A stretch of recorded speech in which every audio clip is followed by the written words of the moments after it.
بسم اللہ الرحمن الرحیم۔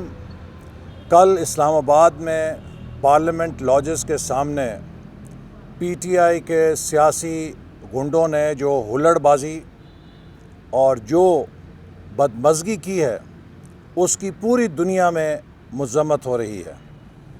پاکستان کی تاریخ میں کبھی اس طرح سیاسی کارکنوں نے خواتین کے ساتھ زیادتی، تشدد اور ان کی چادر پر حملہ نہیں کیا جس طرح کے پی ٹی آئی کے گنڈوں نے کل اسلام آباد میں کرنے کی کوشش کی ہے۔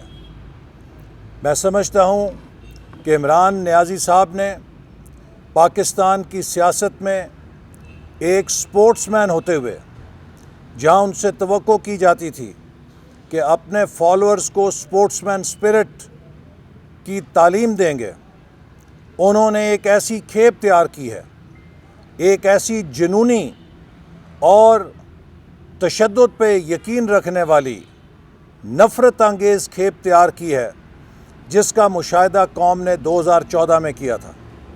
2014 میں انہی جتھوں کی مدد سے عمران احمد نیازی صاحب نے پارلیمنٹ پہ حملہ کیا تھا، جیسے ٹرمپ کے حمایتیوں نے واشنگٹن ڈی سی میں کیپٹل ہل پہ حملہ کیا تھا۔ انہی جتھوں کے ذریعے عمران نیازی صاحب نے پاکستان ٹیلی ویژن کی بلڈنگ کو تاراج کیا تھا، اور کل اراکین اسمبلی پر اور ایک خاتون رکن پر حملہ کر کے، ہاتھ اٹھا کے، تشدد کر کے انہوں نے تمام اخلاقی، جمہوری اور قانونی حدیں پار کر دی ہیں۔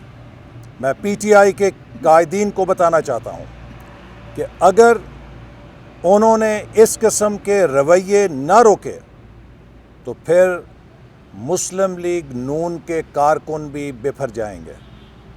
ہم نہیں چاہتے کہ پاکستان جو اندرونی طور پہ پہلے ہی بہت ناسازگار حالات سے گزر رہا ہے، یہ فساد اور یہ لڑائی پاکستان کی گلیوں، محلوں اور قصبوں کے اندر پھیل جائے۔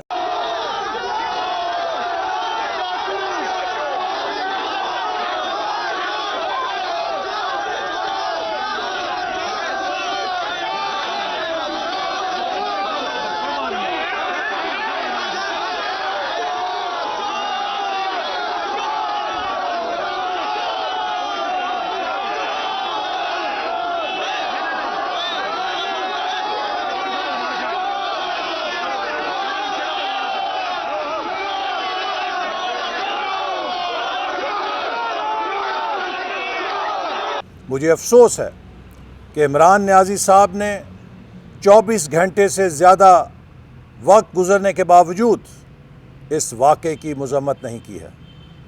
میں سپریم کورٹ کے چیف جسٹس سے مطالبہ کرتا ہوں کہ اسلام آباد میں ریڈ زون کے اندر اور سپریم کورٹ کے سائے میں جو سیاسی غنڈہ گردی ہوئی ہے اس کا وہ نوٹس لیں۔ تمام فوٹیج موجود ہے۔ اگر ان کرداروں کو سزا نہیں دی جائے گی تو کل کو یہ لڑائی، یہ فساد ملک کے چپے چپے پر پھیلے گا، پاکستان انارکی کی طرف سے چلا جائے گا۔ لہٰذا اس طوفان بدتمیزی کی جو پی ٹی آئی کے سیاسی گنڈوں نے کی ہے، اس کی سرکوبی ضروری ہے تاکہ پاکستان کی جمہوریت اور پاکستان کی سیاست سے ایسے غیر مہذب، غیر انسانی اور غیر جمہوری رویوں کو ہمیشہ کے لیے ختم کیا جا سکے۔ آج میں اس بات کو بھی دہرانا چاہتا ہوں کہ پچھلے چند روز سے پاکستان کی سیاسی افق پر ایک اخلاقیات کے مبلغ حضرت مولانا مفتی عمران احمد نیازی صاحب بھاشن دے رہے ہیں کہ سیاست میں پیسہ نہیں چلنا چاہیے، سیاست میں اخلاقیات ہونی چاہیے۔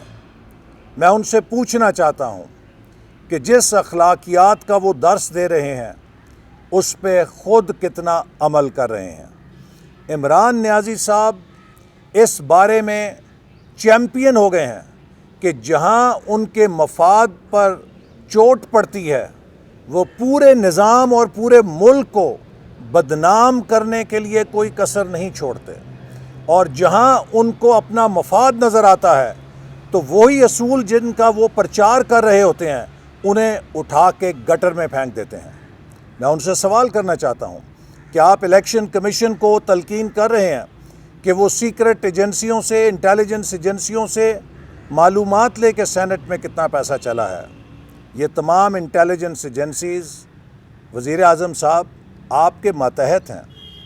آپ نے کیا ان ایجنسیوں سے معلومات حاصل کی کہ وہ کون سے 16 اراکین تھے آپ کی جماعت کے جن کا آپ نے قوم سے خطاب میں ذکر کیا کہ انہوں نے خود کو بیچ دیا؟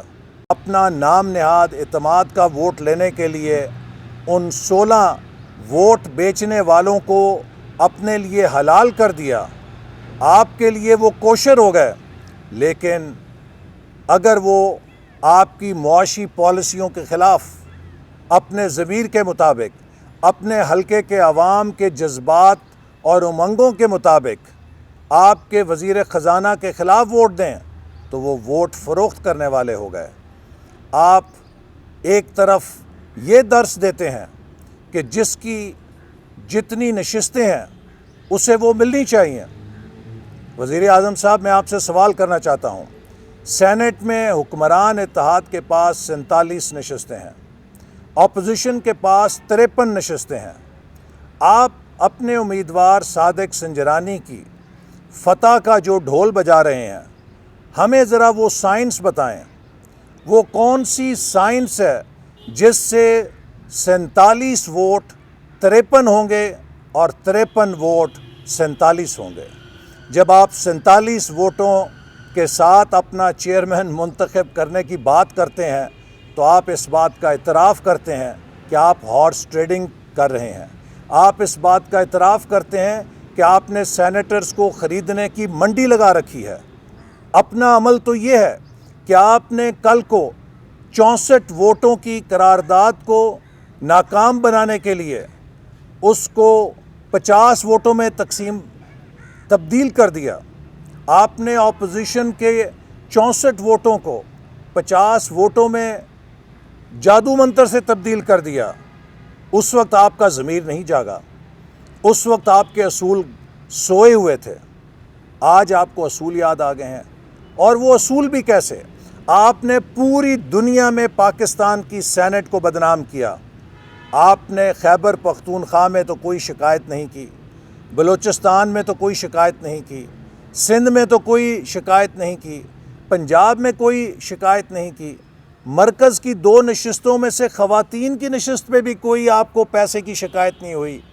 آپ کی شکایت صرف جنرل سیٹ پہ ہوئی جہاں آپ کے وزیر خزانہ ہار گئے ہیں۔ میں 52 نشستوں میں اگر 51 نشستوں پہ آپ کو کوئی اعتراض نہیں، اور ایک نشست جہاں آپ ہار گئے اس کی خاطر آپ نے پاکستان کے پورے سیاسی نظام کی دھجیاں بکھیر دیں، آپ نے پوری دنیا کے اندر پاکستان کی سیاست کو بدنام کر دیا، آپ نے پوری دنیا کو یہ تاثر دینے کی کوشش کی کہ ہمارا ہر رکن اسمبلی بکتا ہے، آپ نے دنیا کو یہ بتانے کی کوشش کی کہ ہمارا سب سے اعلیٰ ایوان سینٹ جو ہے وہ پیسوں کے ذریعے بنتا ہے۔ آپ کو شرم آنی چاہیے کہ آپ اپنی شکست اور اپنی ناکامی پہ پردہ ڈالنے کے لیے پاکستان کو بدنام کرتے ہیں۔ اسی طرح آپ نے پاکستان کو معاشی طور پہ بدنام کیا، ہر انٹرنیشنل فورم پہ جا کے پاکستان کو دنیا کا کرپٹ ترین اور سب سے زیادہ منی لانڈرنگ کرنے والا ملک قرار دیا۔ جس ملک کا وزیر اعظم اس ملک کو منی لانڈرنگ کا اڈا قرار دے گا تو فیٹف اس کو گرے سے وائٹ لسٹ میں کیسے لے کر آئے گا؟ آپ پاکستان کی بدنامی کے ذمہ دار ہیں، آپ پاکستان کی تباہی کے ذمہ دار ہیں، اور اب وقت آ گیا ہے یہ قوم آپ سے چھٹکارا حاصل کرے۔ ضمنی الیکشن میں قوم نے آپ کے خلاف ووٹ دیا ہے۔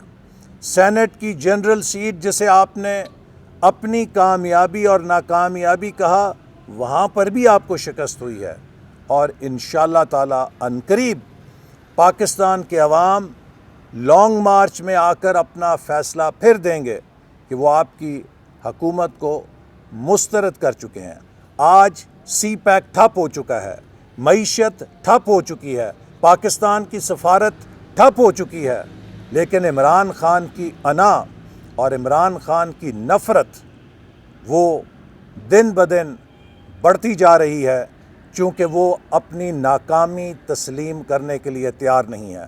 وقت آ گیا ہے، عمران خان صاحب مان جائیں، you have lost it and you have lost it big time.